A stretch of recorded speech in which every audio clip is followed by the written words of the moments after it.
ఆంధ్రప్రదేశ్ రాజధాని Amaravati versus YS Jagan ప్రతిపాదించినట్టు మా vegan ఈ అంశంపై రోజు రోజుకు ఒక చర్చ పెరుగుతోంది.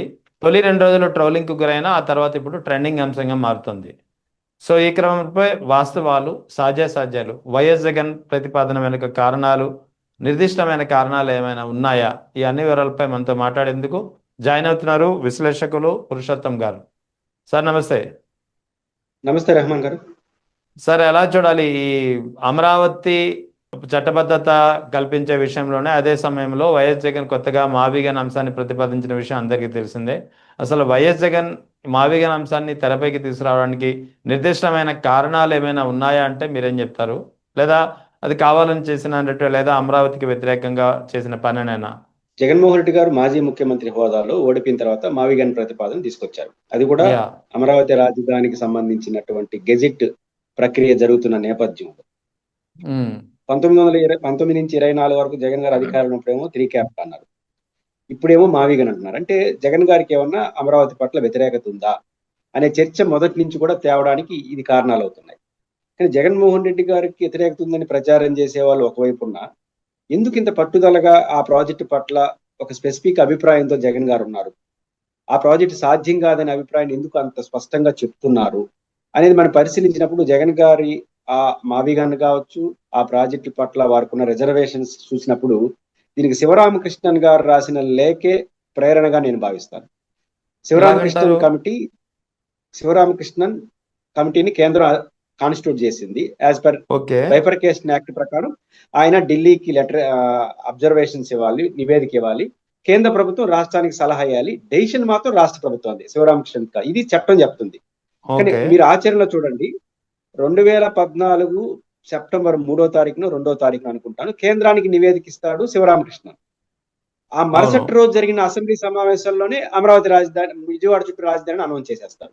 ఇంకా కేంద్రానికి వాళ్ళు ఏమి నివేదిక ఇచ్చారు, వాళ్ళు రాష్ట్రానికి ఏం చెప్పినారు, వీళ్ళు ఏం పరిశీలించారు? ఒకటి. రెండోది, శివరామకృష్ణన్ కమిటీ అయినా ఏదైనా ఒక కమిటీ వేసినప్పుడు, రెహమాన్ గారు బేసిక్ గా మీరు కూడా జర్నలిస్ట్ గా చూస్తున్నారు, కమిటీ వేసినప్పుడు క్యాబినెట్ సబ్ కమిటీ మళ్ళీ సపరేట్ గా వేసుకోవచ్చు, దాన్ని ఇంప్లిమెంట్ చేయగలమా లేదా అనే దానిపైన, ఏ కమిటీ కమిషన్ పైన. అసలు వీళ్ళు శివరామకృష్ణన్ ఒకపై కొనసాగుతున్న నినారాయణ కమిటీ వేసేసినారు.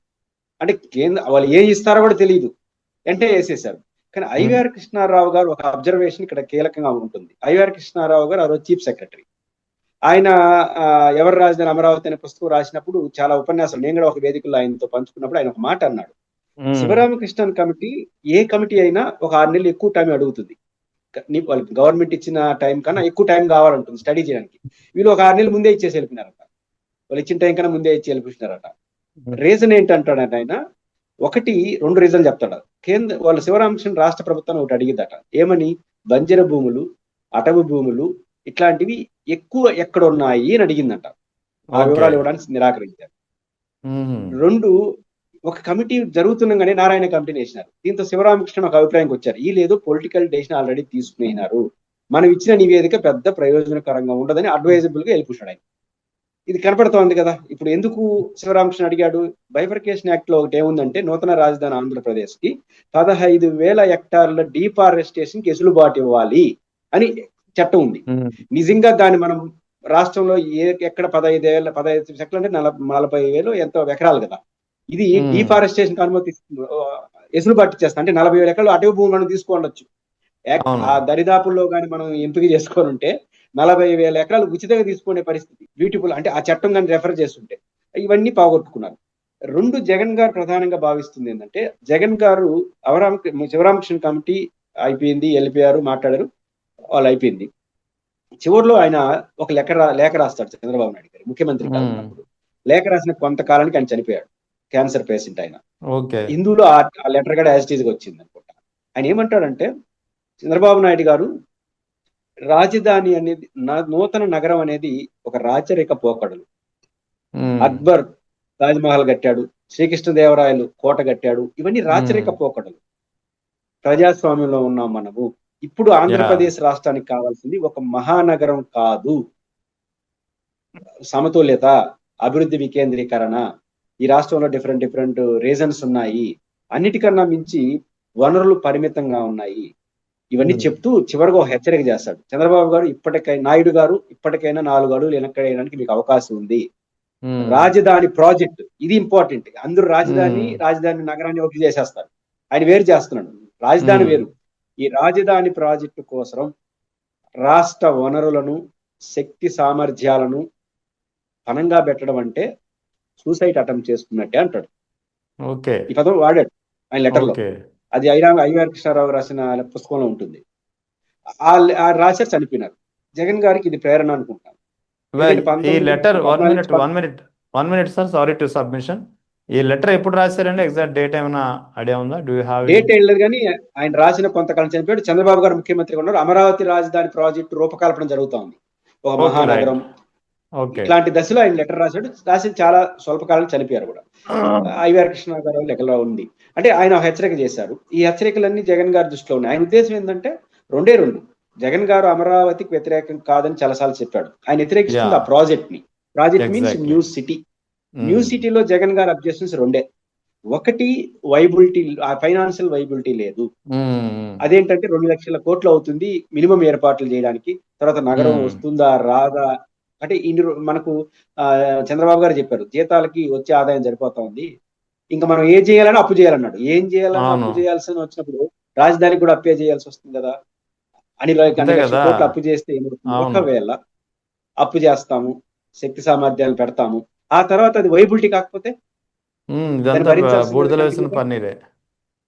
రెండోది రాజధానిలో ఆదాయం రాదు. రాజధానిలో ఉన్న కంపెనీల్లో ఆదాయం వస్తున్నాయి, రాజధాని నగరంలో ఆదాయాలు రావు.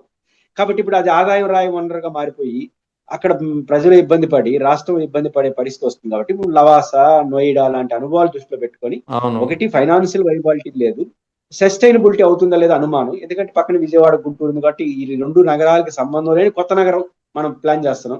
ఈ రెండింటిని దృష్టిలో పెట్టుకుని ఆ ప్రాజెక్ట్ పట్ల జగన్ గారికి మొదటి నుంచి రిజర్వేషన్ ఉంది.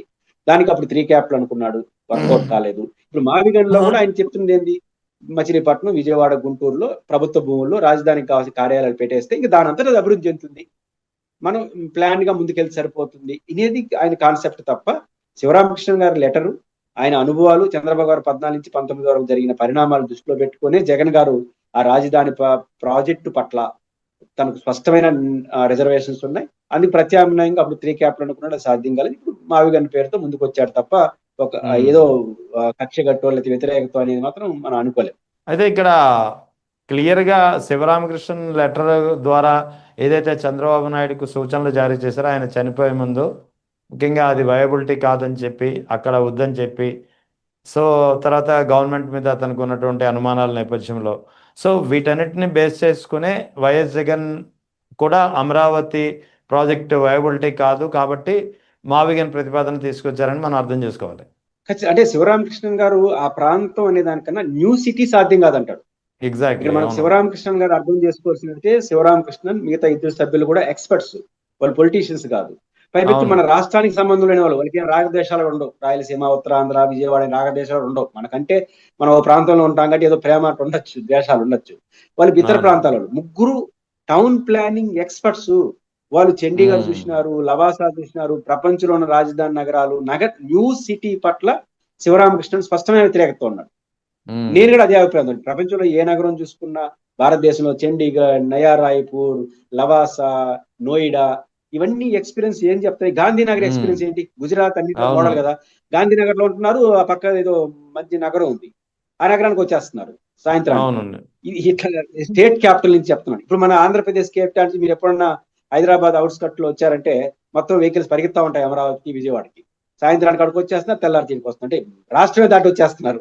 ఇట్లాంటి వాతావరణం ఉన్నప్పుడు మనకు సిసిటీ ఉందండి, మీకు చిత్తూరు జిల్లాలో తెలుసు కదా, సత్యవేట దగ్గర. సిసిటీకి వచ్చి ఉద్యోగం చేస్తారు, చెన్నైకి వెళ్ళిపోతారు. చెన్నై మామూలు కూడా కాదు, చెన్నైకి. అంటే ఇట్లాంటి వాతావరణం ఉన్నాయి కాబట్టి న్యూ సిటీ వైబిలిటీ పట్లే శివరామకృష్ణకి అభ్యంతరం.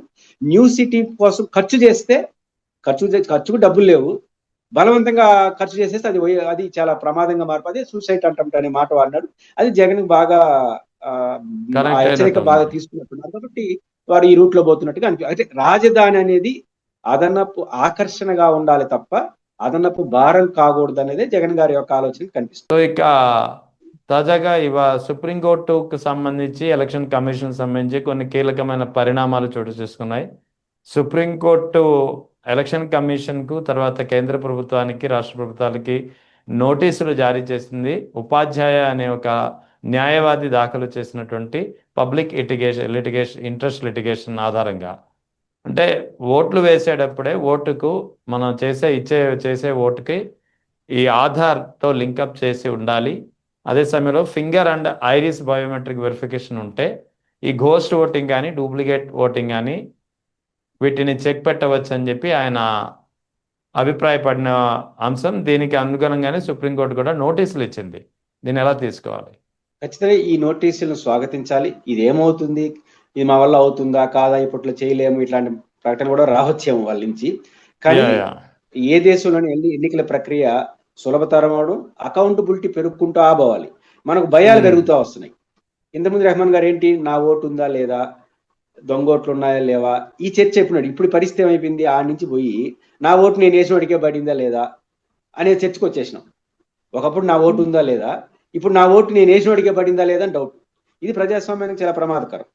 ఇప్పుడు ఆంధ్రప్రదేశ్లో ఎలక్షన్ కమిషన్ దేనికి సమాధానం చెప్పలేదు. దొంగ ఎవరు ఓట్లు వాళ్ళే వేయాలి అనేది చాలా న్యాయమైంది. ఇప్పుడు అమెరికా లాంటి దేశాల్లో 4-5 రోజుల పాటు ఎలక్షన్ జరుగుతూ ఉంటుంది. ఎందుకని, ఇవుడు ఓటు వాడేస్తాడు, ఇంకో ఓటుని ఇవుడు చేయడానికి స్కోప్ లేనటువంటి ఒక పటిష్టమైన వ్యవస్థ ఏర్పాటు చేశాం. మనం చేసుకోలేమా? చాలా మనకు అంతరిక్షానికి పోయే స్థాయికి వెళ్ళిపోయిన తర్వాత, సైంటిఫిక్ డెవలప్ అయిన తర్వాత జనాభా ఎక్కువ ఉండొచ్చు కాక, మన ఇప్పుడు ఆధార్ ఉంది. ఆధార్ కార్డు ఇప్పుడు మనకు రైల్వే రిజర్వేషన్స్ లో ఎంత పటిష్టంగా ఉంది.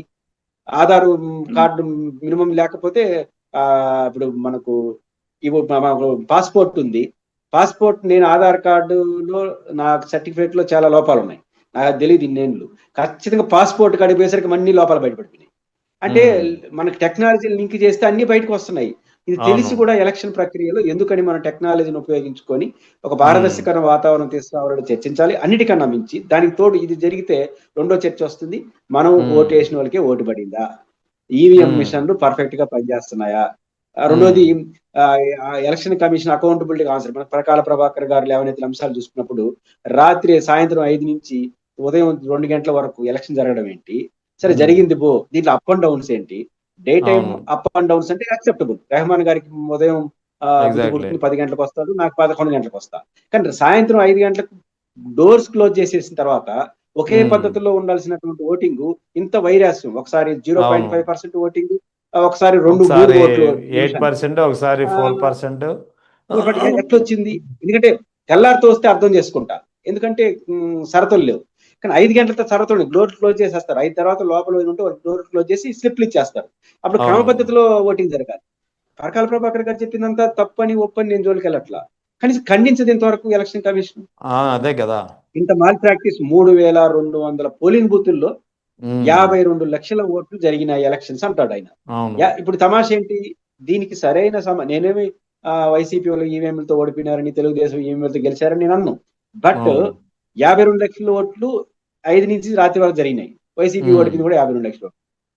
ఎవరికన్నా ఒక అనుమానం వస్తుంది కదా, ఇదేంద్ర 52 లక్షలు రాత్రి పడింది, ఆ ఓట్లు మన అదే బొత్స సత్యనారాయణ అడిగారు కదా, రాత్రి పడిన ఓట్లతో మేము ఓడిపోయినామని చెప్పారు కదా. అంటే ఇట్లాంటి విమర్శలు ఎందుకు వస్తున్నాయి? పరకాల ప్రభాకర్ లాంటి ఒక పర్సనాలిటీ దేశంలో ఒక పౌరుడు రైజ్ చేసినా కూడా ఆన్సర్ చేయాలి. నేనేమంటే పరకాల ప్రభాకర్ గారు చెప్పింది రైట్ అని చెప్పొద్దండి, రాంగ్ అని చెప్పండి. కనీసం రాంగ్ అని చెప్పి ఎందుకు రాంగ్ అనేది ఎవరైనా ఇచ్చుకోవాల్సిన అవసరం అయితే ఉంది కదా.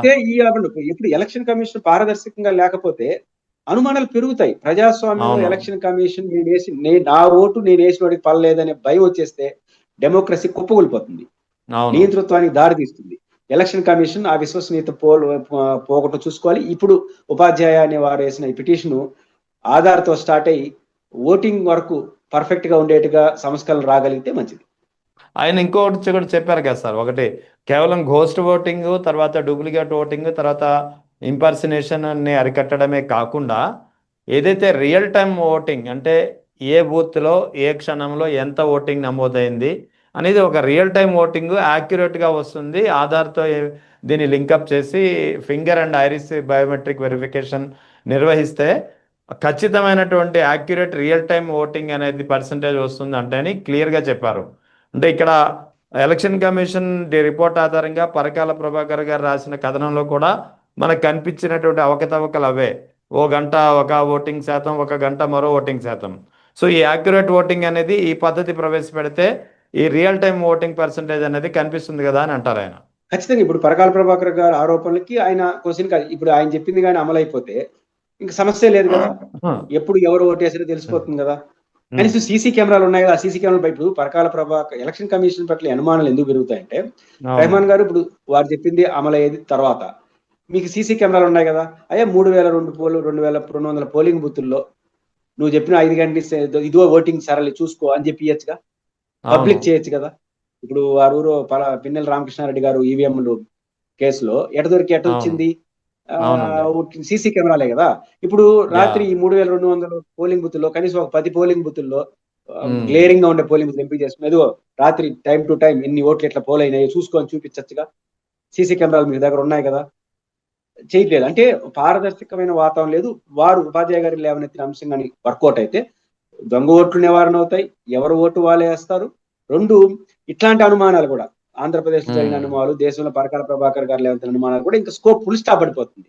బట్ ఆ చొరవ ఎలక్షన్ కమిషన్ తీసుకోవాలంటే ఎలక్షన్ కమిషన్ ఓటు వల్ల కాదు, గవర్నమెంట్ ఆఫ్ ఇండియా పార్టీలు కూడా అంగీకరించాలి. ఎందుకంటే వాళ్ళు సపోర్ట్ చేయకుండా ఎలక్షన్ కమిషన్ ఇండిపెండెంట్ ఉండదు, దానికి ఖర్చు అవుతుంది, అవన్నీ కూడా వాయిదాలు వేస్తారు. కాబట్టి సుప్రీంకోర్టు ఇచ్చిన ఉపాధ్యాయ గారు వేసిన పిటిషన్ కానీ తీసుకొని సుప్రీంకోర్టు ఇచ్చిన దాన్ని పాటించగలిగితే భారత డెమోక్రసీ ఎలక్షన్ అనేది అత్యంత ప్రజాస్వామ్యబద్ధంగా పారదర్శకంగా మారడానికి అవకాశం ఉంటుంది.